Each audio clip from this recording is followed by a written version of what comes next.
तो आज हम सिंचाई इंजीनियरिंग का यूनिट 1 देखने वाले हैं।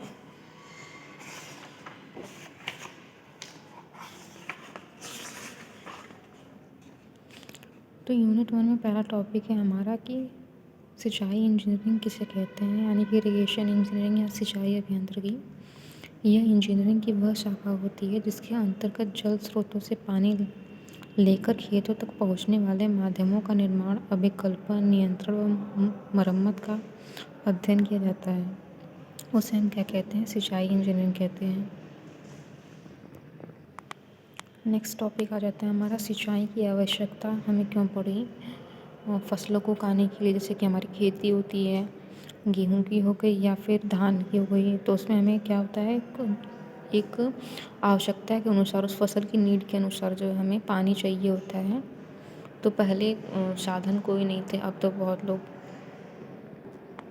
ट्यूबवेल वगैरह लगवा लेते हैं, उससे सिंचाई हो जाती है। लेकिन पहले की और सिंचाई का साधन क्या था? नदियाँ थी, नदियों से काट करके जो है नहरें बनाई जाती थी, उसी के द्वारा सिंचाई की जाती थी। तो इसी के लिए हमको जो है इरिगेशन की पढ़ने की आवश्यकता पड़ी कि हमें कितने एरिया में कितने वाटर की ज़रूरत है सिंचाई के लिए।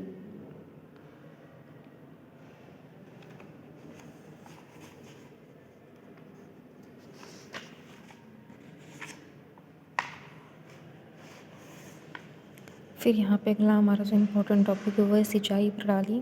तो फसलों की सिंचाई की दो प्रमुख प्रणालियाँ हैं। पहला है प्राकृतिक सिंचाई, दूसरा है कृत्रिम सिंचाई। तो प्राकृतिक सिंचाई क्या होती है?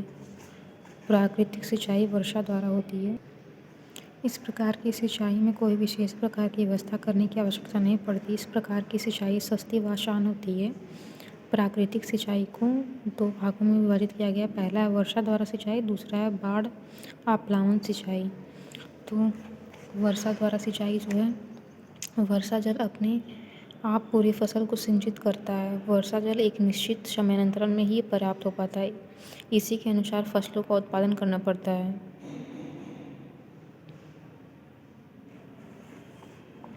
ये स्वतंत्रता के बाद हमारे देश की कुछ प्रमुख सिंचाई प्रोजेक्ट जो हैं उनके बारे में दिया हुआ है यहाँ पे। फिर अगला हमारा आ जाता है बाढ़ सिंचाई। अत्यधिक वर्षा होने पर नदियों का जलस्तर बढ़ जाता है, जिससे नदी के किनारे वाले क्षेत्रों में पानी भर जाता है। इससे भी फसलों की सिंचाई हो जाती है। इस पानी का प्रयोग दूर स्थानों में करने के लिए बाढ़ नहरों का निर्माण किया जाता है। इन नहरों में किसी भी प्रकार का नियंत्रण का निर्माण न होने के कारण कभी कभी अत्यधिक मात्रा में रेत व पानी खेतों तक पहुंच जाता है, जो फसलों की उत्पादकता के लिए हानिकारक हो। कुछ कुछ फसलें होती हैं जिनको एक निश्चित मात्रा में पानी चाहिए होता है, उतना ही उनको देना चाहिए। अगर अधिक हुआ तो फसल हमारी जो है नष्ट हो जाएगी। इसके अलावा आ जाता है कृत्रिम सिंचाई। प्राकृतिक जल स्रोतों जैसे नदी, नालों, झीलों को इत्यादि से पानी प्राप्त करके नहरों तथा अन्य लघु माध्यमों से खेतों तक पहुंचाया जाता है। इस प्रकार की सिंचाई को हम कृत्रिम सिंचाई कहते हैं। ये 3 प्रकार की होती है। पहला है प्रवाह सिंचाई, दूसरा है छिड़काव या प्रेषित सिंचाई, तीसरा है उद्वहन सिंचाई। फिर हमारा अगला जाता है प्रवाह सिंचाई। इसको भी तीन भागों में डिवाइड किया गया है, बारहमासी और मौसमी जलाशय। बारहमासी सिंचाई यानी कि जिन नहरों में 12 महीने पानी उपलब्ध रहता है, उससे फसलों की 12 महीने सिंचाई की जा सकती है, उनको बारहमासी सिंचाई कहते हैं। मौसमी सिंचाई यानी कि सीजन के अनुसार होता है। इन नहरों का निर्माण ऐसी नदियों से किया जाता है जिनमें केवल वर्षा के मौसम में पानी रहता है। अगला है जलाशय सिंचाई। ऊंचाई पर स्थित प्राकृतिक झीलों से, जिनमें वर्ष भर पानी उपलब्ध रहता है। जलाशय सिंचाई में ऐसी झीलों में से पानी लिया जाता है। बांध को ऊंचाई पर बनाकर इसके प्रति प्रवाह में एक झील बना ली जाती है, जिससे जलाशय में पानी गुरुत्व प्रवाह से खेत को पहुंचाया जाता है। जलाशयों में से सिंचाई पूरे वर्ष की जा सकती है। फिर आ जाता है लिफ्ट इरिगेशन। जब जल स्रोत में जल का तल खेतों के तल से नीचे होता है तो पानी गुरुत्व प्रवाह से प्रभावित होकर खेतों तक नहीं पहुंच पाता, तो पानी को ऊपर उठाना पड़ता है। इसको हम लिफ्ट इरिगेशन कहते हैं। अगला है छिड़काव या फव्वारा सिंचाई। इस प्रकार की सिंचाई को कृत्रिम वर्षा भी कहते हैं। इस प्रकार इसमें पानी को कुछ ऊंचाई से पौधों पर वर्षा की भांति गिराया जाता है। इसके लिए खेतों में पाइप बिछाकर, जिनमें नोजल लगी होती हैं, दाब और प्रेशर से पानी भेजा जाता है और ये बौछार के रूप में जैसे बारिश गिरती है उस तरीके से गिरता है, इसलिए इसको हम छिड़काव या फव्वारा सिंचाई कहते हैं। अगला टॉपिक हमारा आ जाता है सिंचाई जल के स्रोत, सोर्सेज ऑफ इरिगेशन वाटर।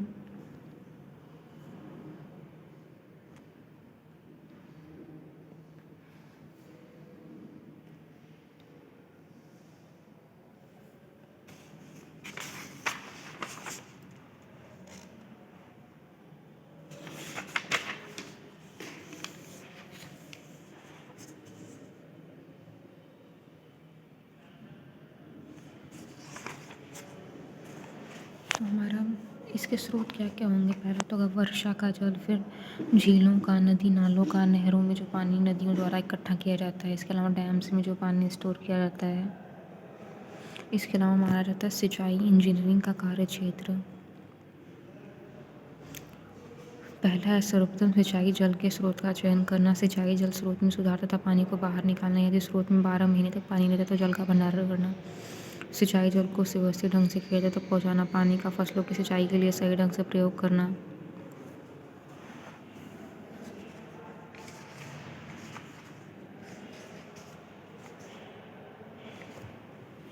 फिर अगला आ जाता है सिंचाई प्रणाली के लाभ तथा हानियाँ। तो सिंचाई प्रणाली के लाभ क्या क्या है? अन्न उत्पादन में वृद्धि। अगर फसलों को सही मात्रा में पानी मिलेगा तो हमारी फसल अच्छी होगी। मूल्यवान फसलों की उपज।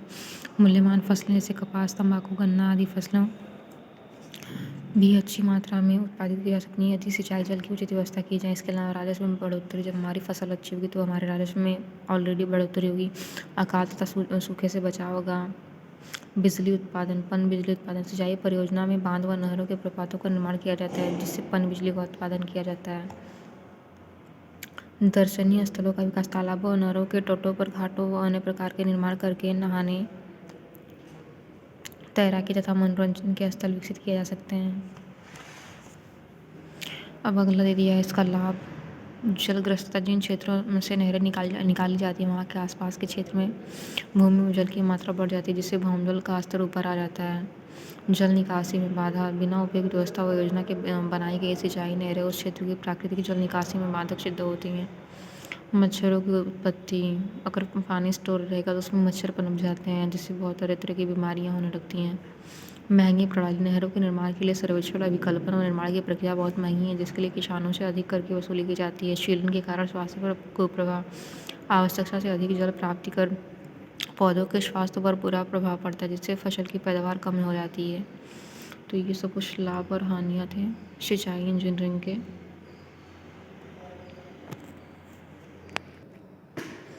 फिर हमारा आ जाता है सिंचाई परियोजनाओं का वर्गीकरण।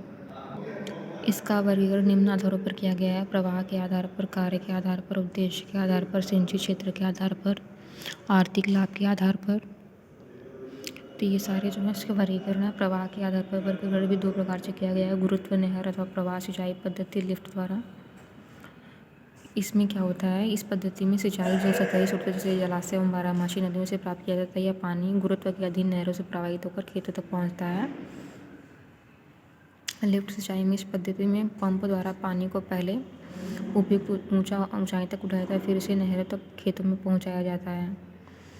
सिंचाई परियोजना कार्य के आधार पर वर्गीकरण।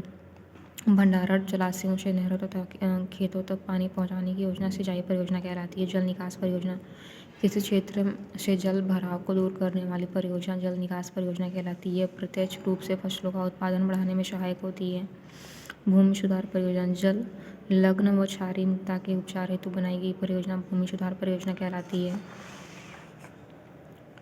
इसके अलावा उद्देश्य के आधार पर एकल उद्देशीय परियोजना, बहुउद्देशीय परियोजना, केवल एक उद्देश्य की पूर्ति के लिए बनी परियोजना एकल उद्देशीय परियोजना कहलाती है। जैसे सिंचाई परियोजना, जल निकास परियोजना। बहुउद्देशीय परियोजना जब परियोजना को उद्देश्य सिंचाई के साथ साथ बाढ़ नियंत्रण, विद्युत उत्पादन, मत्स्य पालन, पेयजल आपूर्ति की व्यवस्था करना भी हो तब भी यह बहुउद्देशीय परियोजना कहलाती है। सिंचित क्षेत्र के आधार पर वर्गीकरण। बड़ी सिंचाई परियोजना 10,000 हेक्टेयर से अधिक कृषि व कमांड क्षेत्र वाली परियोजना बड़ी सिंचाई परियोजना कहलाती है। पहले ₹5 करोड़ से अधिक लागत की परियोजना बड़ी परियोजना कहलाती थी। मध्यम सिंचाई परियोजना 2000 से 10,000 हेक्टेयर कृषि क्षेत्र वाली परियोजना मध्यम सिंचाई परियोजना कहलाती है। पहले 25 लाख से 5 करोड़ तक लागत वाली परियोजना मध्यम सिंचाई परियोजना कहलाती थी। लघु सिंचाई परियोजना 2000 हेक्टेयर से कम कृषि योग्य कमांड क्षेत्र वाली परियोजना लघु सिंचाई परियोजना कहलाती थी। पहले 25 लाख से कम लागत की परियोजना लघु सिंचाई परियोजना कहलाती थी। आर्थिक लाभ के आधार पर उत्पादक सिंचाई परियोजना वह परियोजना जिसके पूर्ण हो जाने के उपरांत उससे प्राप्त राजस्व से उसके निर्माण लागत मरम्मत व अनुरक्षण में व्यय की प्रतिपूर्ति हो जाती है। उत्पादक सिंचाई परियोजना कहलाती है। इनकी आयु 100 वर्ष मानी जाती है। संरचनात्मक सिंचाई परियोजना वह परियोजना जो आर्थिक लाभ के लिए नहीं बनाई जाती परंतु इनका निर्माण प्राकृतिक आपदा के समय स्थानीय लोगों को रोजगार देने के उद्देश्य से किया जाता है। संरचनात्मक सिंचाई परियोजना कहलाती है। इसके अलावा हमारा अगला टॉपिक है सिंचाई परियोजना तैयार करना। इसके कई सारे स्टेप हैं। पहला है अन्वेषण इन्वेस्टिगेशन, सेकेंड है संरचनात्मक अभिकल्पन कार्य स्ट्रक्चरल डिजाइन वर्क, तीसरा है विस्तृत ड्राइंग डिटेल ड्राइंग्स, अनुमानित लागत एस्टिमेटेड कॉस्ट, प्रोजेक्ट रिपोर्ट का प्रस्तुतिकरण प्रेजेंटेशन ऑफ प्रोजेक्ट रिपोर्ट। हमारा अगला स्टेप आ जाता है अन्वेषण। अन्वेषण क्या होता है? सिंचाई परियोजनाओं पर होने वाले व्यय एवं लाभान्वित क्षेत्र की सही जानकारी के लिए अन्वेषण कार्य निम्न चरणों में पूरा किया जाता है। पहला है अवीक्षण सर्वेक्षण अन्वेषण। एक अनुभवी सर्वेक्षक दल स्थल का भ्रमण करके परियोजना के संभावित स्थलों का चयन कर तथा क्षेत्र की महत्वपूर्ण जानकारियां भी एकत्र कर लेता है। सेकेंड है प्रारंभिक सर्वेक्षण अन्वेषण। आविष्कार सर्वेक्षण से प्राप्त संभावित स्थलों के बारे में विस्तारपूर्वक अध्ययन किया जाता है। इसके अंतर्गत परियोजना की आवश्यकता, क्षेत्र की स्थलाकृति, वर्तमान में सिंचाई के साधन, उपलब्ध पानी की मात्रा, वर्षा के पूर्व आंकड़े, फसलों का विवरण आदि के संबंध में विस्तृत जानकारी एकत्र की जाती है। नेक्स्ट है विस्तृत सर्वेक्षण। प्रारंभिक सर्वेक्षण के विभिन्न स्थलों में स्थलाकृति सर्वेक्षण, भूवैज्ञानिक सर्वेक्षण, वायुमंडलीय सर्वेक्षण, निर्माण सामग्री सर्वेक्षण, जलीय सर्वेक्षण एवं संचार सर्वेक्षण किए जाते हैं। उसमें सारा सर्वेक्षण हम कर लेते हैं कि कहाँ पे क्या क्या चीज़ें हमारे आ रही हैं, कोई प्रॉब्लम तो नहीं आ रही है हमारा नहर ले जाने में, ये सारी चीज़ें हम देखते हैं। तो अन्वेषण में ये सारी चीज़ें आ जाती हैं। अगला हमारा जाता है संरचनात्मक अभिकल्पन कार्य। बांध के प्रत्येक भाग का स्थल चयन एवं नहर का संरेखण कर लेने के उपरांत विभिन्न जलीय संरचनाओं का अभिकल्पन किया जाता है। ये जलीय संरचनाएं निम्न प्रकार हैं: बांध, नहर, शीर्षकार, नहर खंड, पुल, प्रपात, पारगामी निकास कार्य, रेगुलेटर, मोगे। इनका अभिकल्पन निर्माण व्यय हेतु उपलब्ध सामग्री निर्माण को ध्यान में रखकर ही करना चाहिए।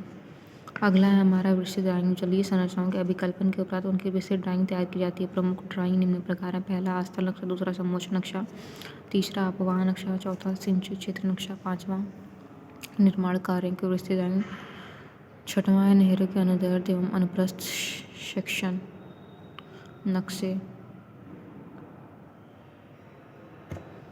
नेक्स्ट है हमारा अनुमानित लागत। तो उसमें कितनी कॉस्ट लग रही है इसका भी हम एस्टिमेशन कर लेंगे कि कितनी कॉस्ट आएगी। प्रोजेक्ट रिपोर्ट का प्रस्तुतिकरण। प्रत्येक परियोजना की एक विस्तृत रिपोर्ट प्रोजेक्ट रिपोर्ट तैयार की जाती है। इस रिपोर्ट में प्रोजेक्ट संबंधी संपूर्ण जानकारी उपलब्ध रहती है, जैसे कि परियोजना की क्या आवश्यकता है, सर्वेक्षण अन्वेषण संबंधी विवरण, जलीय आंकड़े, अभिकल्पन एवं ड्राइंग, सिंचाई क्षेत्र का विवरण, संभावित आय का विवरण, बाढ़ एवं जल निकास संबंधी विवरण, निर्माण कार्यक्रम, विस्तृत आगणन, परियोजना का आर्थिक विश्लेषण, पारिस्थितिकी संतुलन एवं पर्यावरणीय संतुलन पर प्रभाव। तो ये सारे जो टॉपिक्स थे वो हमारी यूनिट 1 में थे। इसी के साथ हमारा यूनिट 1 जो है समाप्त होता है।